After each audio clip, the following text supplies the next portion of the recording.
Business really started when I was 9 or 10 years old. My father lost his job and my parents bought a little fisheries, small grocery store in Yeovil.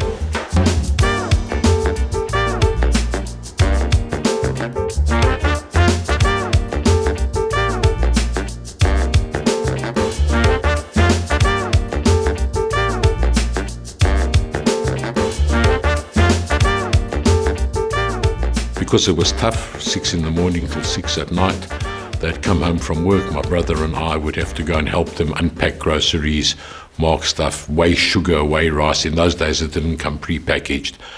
So that's when I learned early on about margins, because you couldn't use a big paper bag for a half a pound.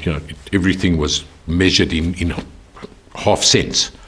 So that's where we sort of started. And then once I'd matriculated and done my army training, I was working as a rep and my dad got sick. He had a couple of heart attacks, so I was almost forced to go into the business full time. My brother was already there and I hated every minute of it. I hated that business with a passion.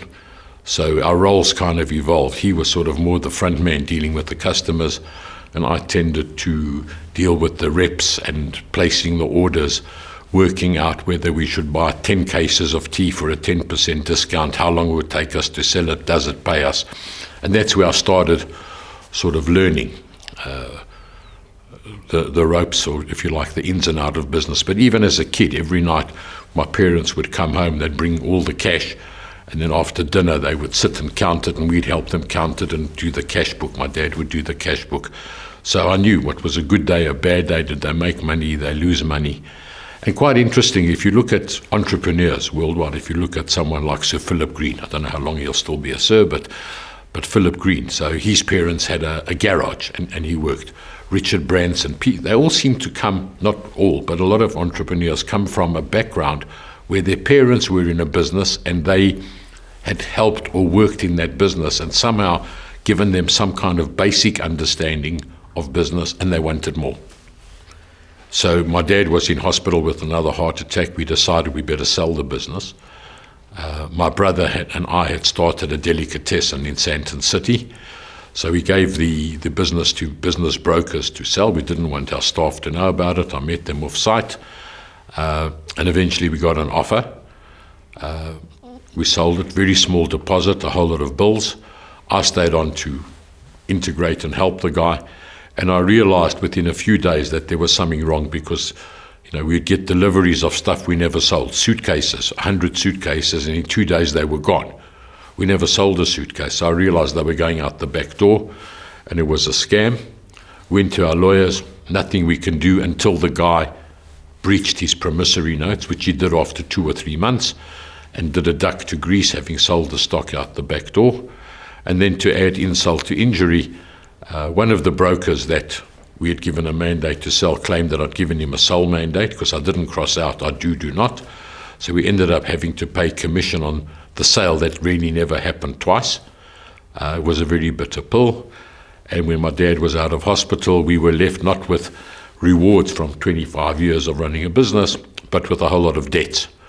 So my dad had to take a job as a storeman for a chain. My mother was working in a hamburger place, and my brother and I were working and helping to pay off the debt. So it was something that left an indelible mark on me, and I swore that it would never happen to me again. So what you learn from something like that is, it was a bitter pill, but you learn. And what I've learned throughout my career is you can't stop making mistakes. You have to learn from your mistakes.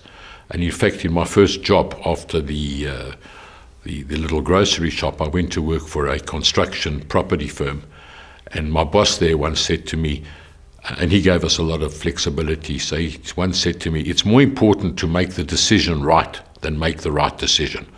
Once you've made the decision, it might be right or wrong, or not what you think, but you can do something about it, fix it. And that's been one of my mantras. So I think you can learn from your mistakes. I think you have to give people the authority and the trust to do their own thing. And if they make mistakes, that's fine. It's part and parcel of the cost of doing business, providing they don't make the same mistake twice. So you have to learn. I call it paying school fees. And I think that's a very important part of business and of leadership. So how I got into property, it was twofold. First of all, when we had this little supermarket grocery shop, the property was being redeveloped, and my parents had negotiated that they could have a small percentage interest in the development. And as it was being built, we had to move our shop from place to place temporarily. And because I hated what I was doing, I spent more time watching the construction guys and I loved it. I was just fascinated at the way they built it. And when we saw that we had lost our money and the guy we sold to had done a duck, I was looking for a job. Looking in the Sunday Times at the time, I was offered a lot of jobs in the food business to go and work as a manager of a food store, and I hated the business. I didn't want to do that, and I saw a job for a shopping center manager. I had no idea what a shopping center manager did, but it appealed to me on the basis of I wouldn't have a boss. I wouldn't have somebody saying, take your lunch break today from 12 to 1 or 1 to 2, or now's your tea break, because I was used to being my own boss and doing my own thing. So I applied for this job, wrote a letter, sent it off, and to my surprise I got a call to say come for an interview. The interview, I still remember, was on a Tuesday, so on the Sunday I took a drive out to Kempton Park. I didn't even know where that was, and walked around the shopping centre, which was one of South Africa's first shopping centres, and then went for my interview. So when I had the interview, the interviewee said to me, so if you got this job, what would you do? And I started telling him, well, I think the steakhouse's windows are in the wrong place. And so he said, have you actually been there? I said, yes. He said, do you live there? I said, no, I went to have a look at it.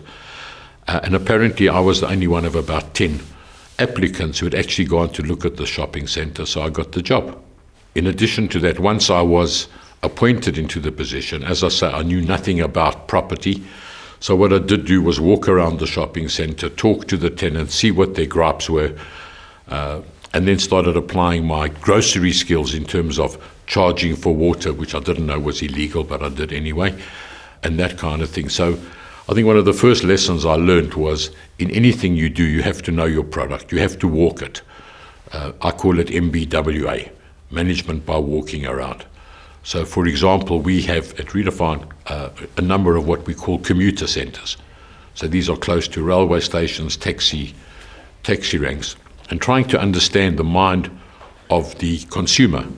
So I went to one of them in Germiston, 7 o'clock in the morning, to see what the foot pattern was. What I discovered was not that our biggest draw was Pick and Pay or ShopRite or one of those. It was in actual fact the toilets. Okay, because these people are in the taxi from 4:30 or 5 a.m. in the morning, maybe for an hour and a half or 2 hours. They get to the taxi rank, they want to go to the toilet. Now, up until then, the toilets were locked. Maybe they charged for using the toilets. They weren't great, in great condition. So when I saw that was the reason, one of the primary reasons to come into our centre, we spent a lot of time, effort and money in making the toilets bigger, more attractive, no charge. And lo and behold, the centres became more popular. This you can't find, as I keep telling people who work for us, on Google Maps. Okay, so you can't sit and look at your centre. You have to kick the bricks, walk, and I don't care what your product is. You have to understand your consumer. You have to walk. We can't buy a building by looking at a picture.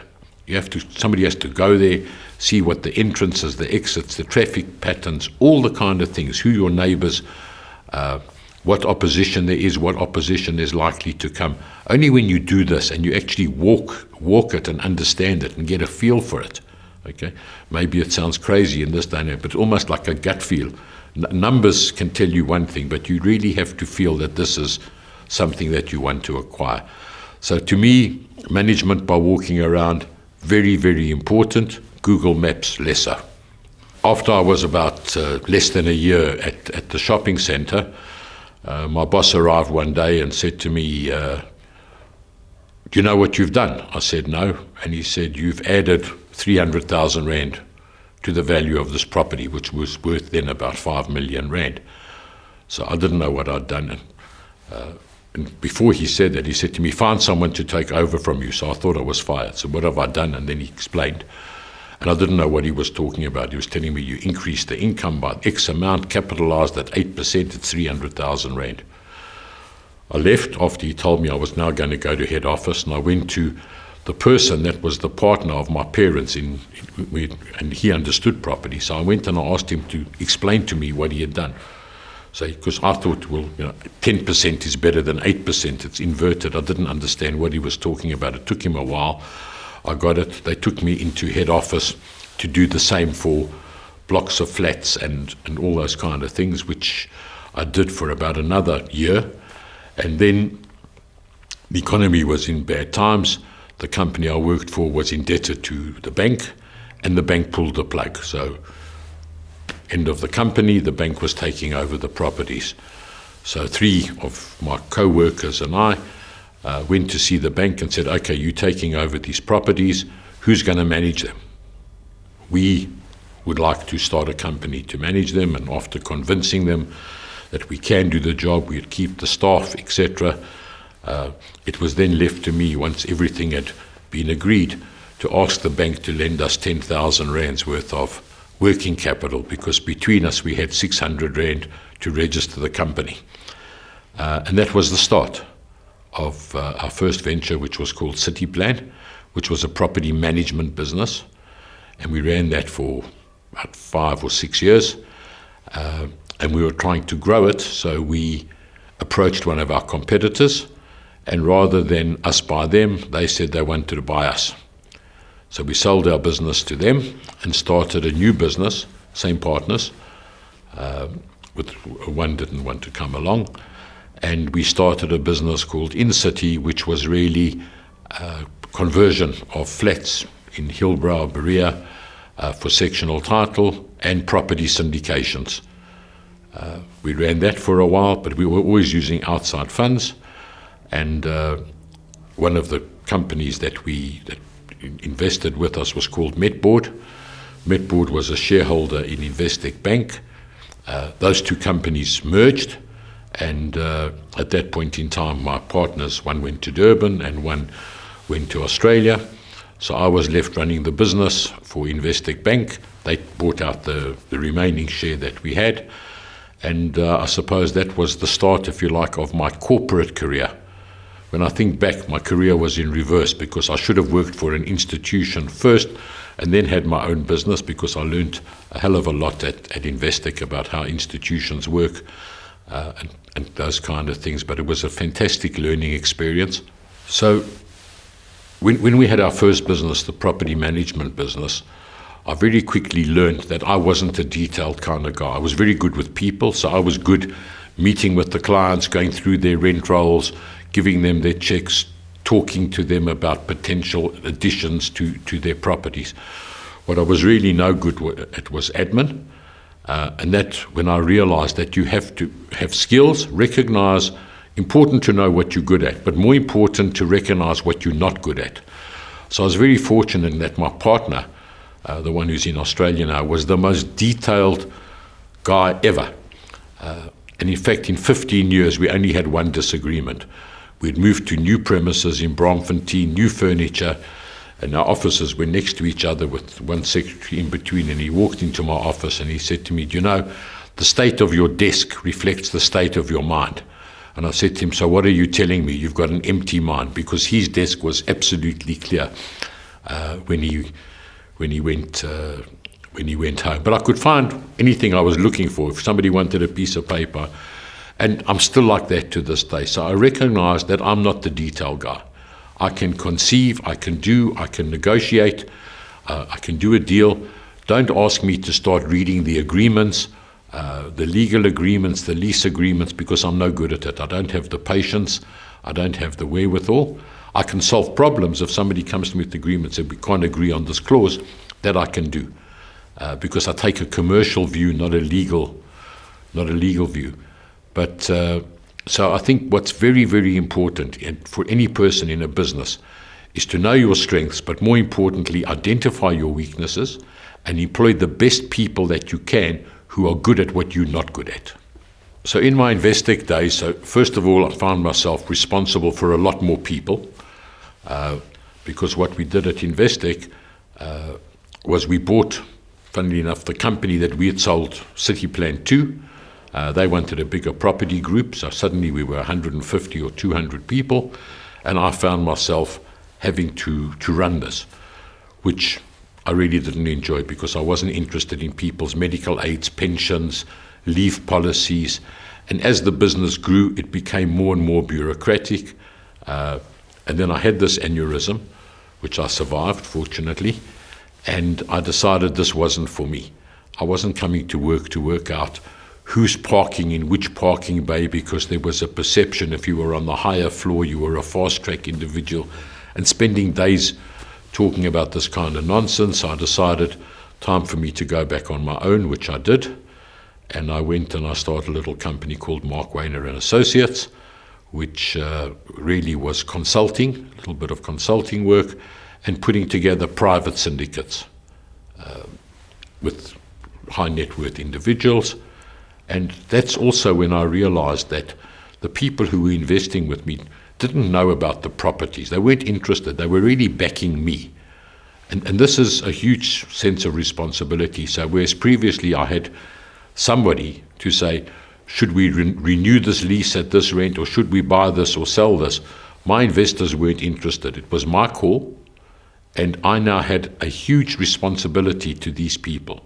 And besides a financial responsibility, on the line was also my name and reputation. So that's when I really felt the, if you like, the burden of leadership in some sense, because it's all very well and very nice to be a leader, but it comes with a burden, a lot of responsibility. So I ran that business for a while, and it was an up and down business. You in overdraft one day, then you do a deal, and it's fine. And then came 1998, interest rates at 25%, and what had happened was my investors had put in equity, but I'd signed for the mortgage bonds, and suddenly everything was underwater, and every month from the little bit of money that I did have, I was writing checks to the banks and going bankrupt fast.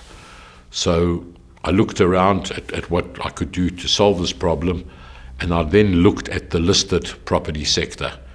At Investec, we had listed 2 property funds, mediocre results, but the listed property sector, in line with interest rates, had blown out. So with the help of a broker, I found a portfolio, an institution that had a portfolio of about 160 million rands of investments in various property funds. And I convinced Eric Ellerin, who I'd done one deal with, that this would be a great thing to invest in. The bank would lend us 120 million. We needed 30 million of equity. He would put it in and we'd share the profits 50-50. Because as interest rates came down, which I was sure they would have to, we would make a profit. And everything was going fine. I had to negotiate with the institution. They wanted a premium and Eric Ellerin wanted a discount. So eventually we came to terms at 152 million rand. And I remember it was a Friday, and I phoned Eric Ellerin to say we'd got a 30-day option to buy it. And he told me, "You're crazy. I'm not doing anything. The markets have tanked, and he's doing nothing." So I went to see him. You couldn't have given him 10 rand for 5. It was blood in the streets, and he was doing nothing. So I spent the next 3 weeks going around to every institution, every person that I could think of, including Investec, saying, "I've got this deal, I think it's a great deal," and nobody was interested. Never even got to drink the coffee if I got it offered. Property was a bad word. And with a week to go, one of the founders of Investec, a guy called Errol Grauman, who had left, came to see me in my office, and I was talking to him. And I showed him this deal, and he said, "It's a no-brainer. Take it to Jeff Liebsman, XOWNA." I didn't know Jeff Liebsman, but I did know that he'd had an interest in a bank that I'd been to. He said, "Go and see Jeff." And in my own sort of shorthand way, my feasibility was 2.5 or 3 pages. I went to see him at his offices in Killarney. He read my proposal. He said, "This is a no-brainer. We're going to do it." We had 4 days left, so him and Errol and their guys worked 4 days. We did the deal. But of course now with Eric out, it was a 50-50. And all I was going to get out of this now was a commission. Well, it was better than nothing, and it kept the wolf from the door. So we did that, and one of the conditions that they put in was I had to manage this portfolio. This was August, okay?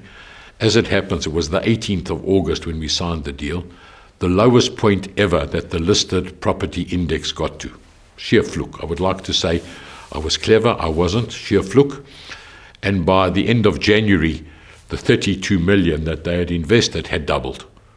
Okay, because interest rates came down. So I get this call from Errol who says, listen, we like this business. We think it's a good business. And we want you to join us and start a property division.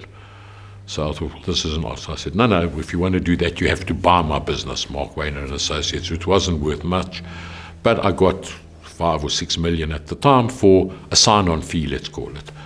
So that's what we did. We then had this portfolio. The question was how to build it. So we had a listed portfolio. The institutions at the time, all the old mutuals and Sanlums, were overweight in property, and they wanted to dilute. But the question was, there were no buyers. So we came up with this idea, well, let's go and list a company, offer them half cash, which the bank would give us by way of a mortgage, and half shares in a new fund. And that proved very successful. So what we had for the first time was what I called a hybrid fund. We had this portfolio of listed shares, which was added to by some of the institutions because at least they were getting half cash out. And we listed in February 2000 Redefine with the market capitalization of 450 million rand and debt of about the same. So it was about a 900 million rand portfolio, and it was about half listed shares and half direct property. So that was fine, and I still remember when we listed it, we had to raise about 70 million rands worth of cash. A lot of the guys were getting shares and cash, some wanted all cash, and we were sitting with bated breath to see on the last day if we'd get it, and I think we got 72 million. So we were just over. And that was the start of Redefine. And we were able to grow because we had this listed portfolio. In some instances, we had 25% of a company, and we levered that to get control of the physical assets. So that's what happened. At the same time, we had a management company within the bank, which we then, my partner and I, bought out. So we had this management company, and we were managing not only Redefine, but we had a big stake in a fund called Hyprop, so we were managing that. We had a third of that management company, and then we started a third company called Apex High. So we had these 3 companies that were giving us an income. We were the asset managers, for want of a better word, and the funds continued to grow. So the bigger the funds grew, the bigger our fees. So we were buying and selling, probably in many instances for the wrong reason. Okay, so we were able to get this. We weren't too critical about the quality of the properties we were getting at the time. It was more about size and scale. Then in 2008-9, we decided to internalize our management company, and we tried to merge the 3 funds that we managed, which was Redefine, Apex, and Hyprop.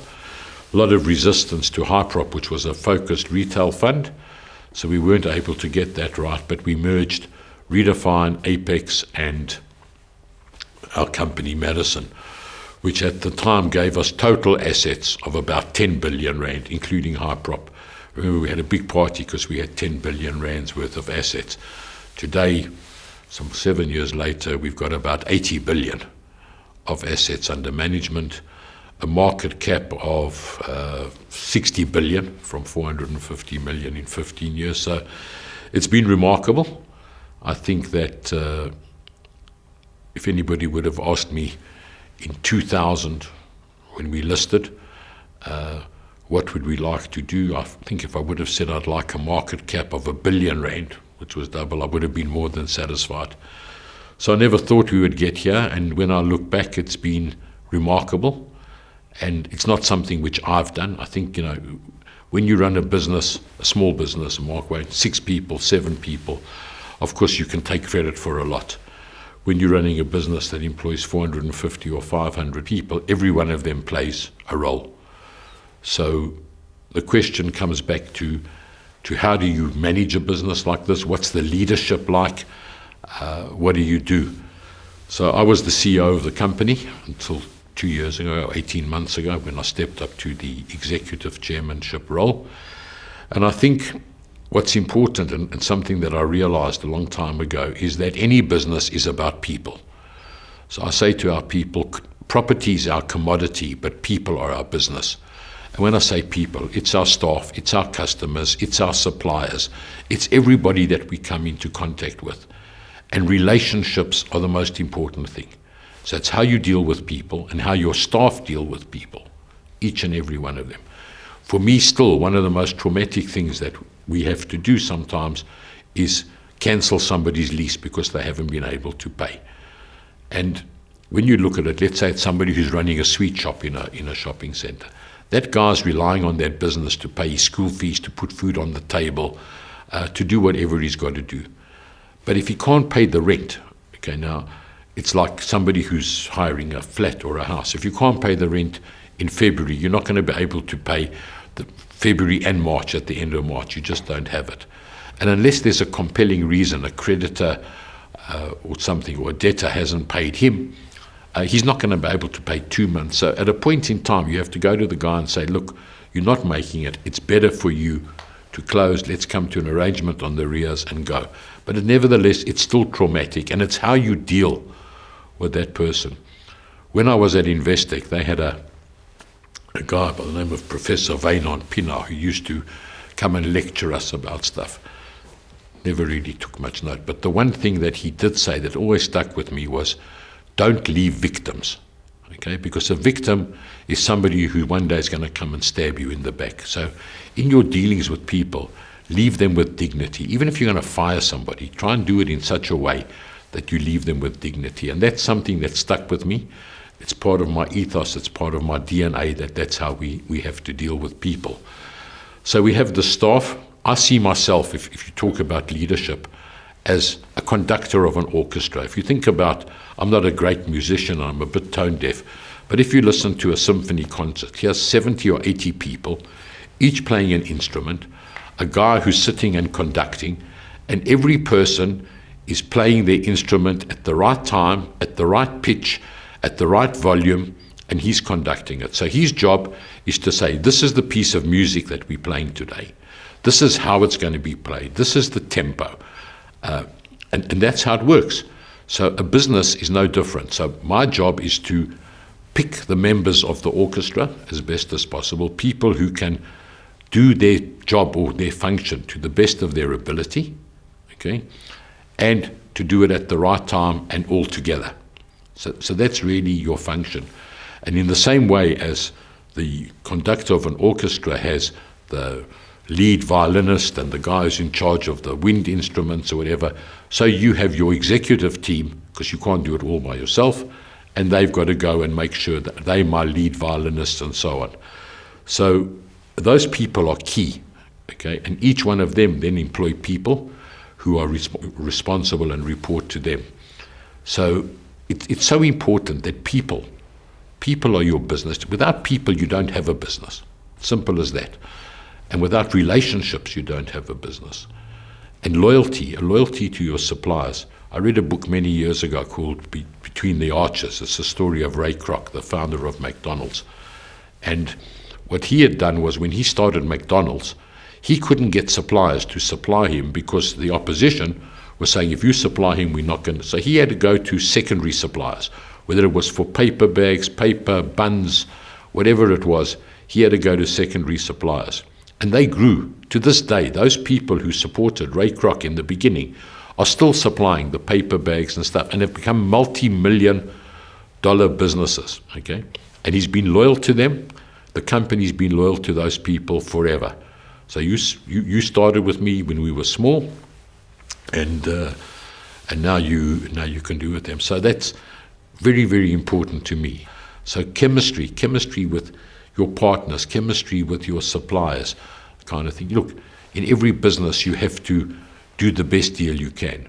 But if we're going to talk to professionals, architects, and really squeeze their fees down to nothing, okay, they'll do the work because maybe they need it, but they're not going to make anything out of it, and they're going to resent us for it. So we have to negotiate hard, but leave them with sufficient to make it worth their while, and still a good deal for us. And that's been the basis of our relationship since we've started.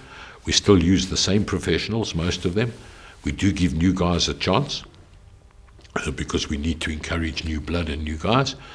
But I think that loyalty to our suppliers, the loyalty we have to our staff, all of these things contribute to what ultimately ended up in our slogan, which says, we're not landlords, we people. And I think that sums up what we try to do, what my ethos of leadership is all about, is dignity, respect, and of course we have our company values, which we instill in people, very important to us, that people buy in, and they're part of what I call the Redefine family.